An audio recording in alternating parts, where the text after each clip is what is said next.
Hey everyone, Mario here with Shure. Last year we introduced a brand new microphone to our vocal performance family of mics with Nexodyne. And now the beginning of this year, we're adding to that family with Nexodyne instrument mics.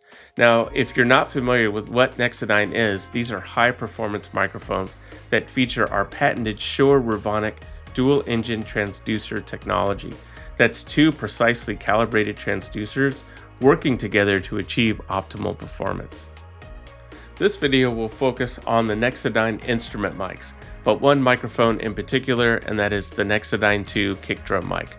Now, I get asked a lot of questions, especially from you metalheads out there, on the best mic to use for a double kick, and also what are some tips that you can do when recording a double kick. Now, to do this, we enlisted the help of professional musician and drummer Billy Freeman. So let's go out to his studio in Nashville to see what he's up to.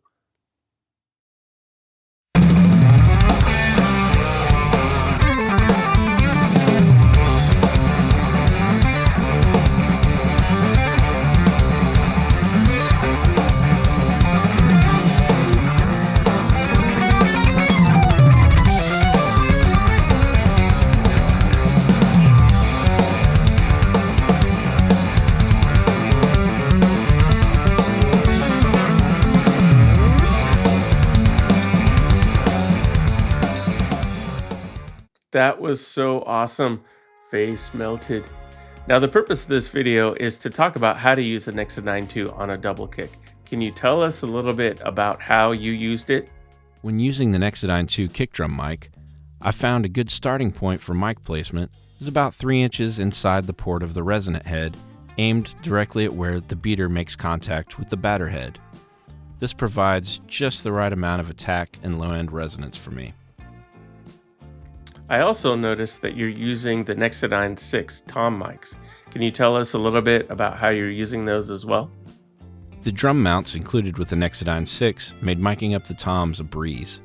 With a few minor adjustments, I was ready to rock right out of the box. For the rack toms, I like to start with the mic about 2.5 inches away from the drum head, pointed across the drum where the stick makes contact with the head. This is a great starting point for the rack toms. For the floor toms, I might increase that distance from the head another 1/2 inch to 1 inch to help mitigate low end. Thanks, Billy. That's some great stuff. Now, what would you say is your favorite aspect of the Nexodyne 2? That's a great question. My favorite thing about the Nexodyne 2 is that I'm doing very little to no EQing. The off-axis rejection is also great. I'm hearing all kick drum and not a lot of bleed from my snare and cymbals, which makes mixing a lot easier. This is all great stuff, Billy. Thank you so much for doing this. Now, one last question. What advice would you have for folks just starting out on miking a double kick?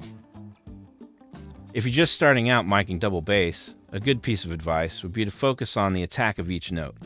There aren't a lot of whole notes being played by double bass players, so if you want those 16th and 32nd notes to come through in your recordings, make sure there isn't excessive low end ringing out of each note.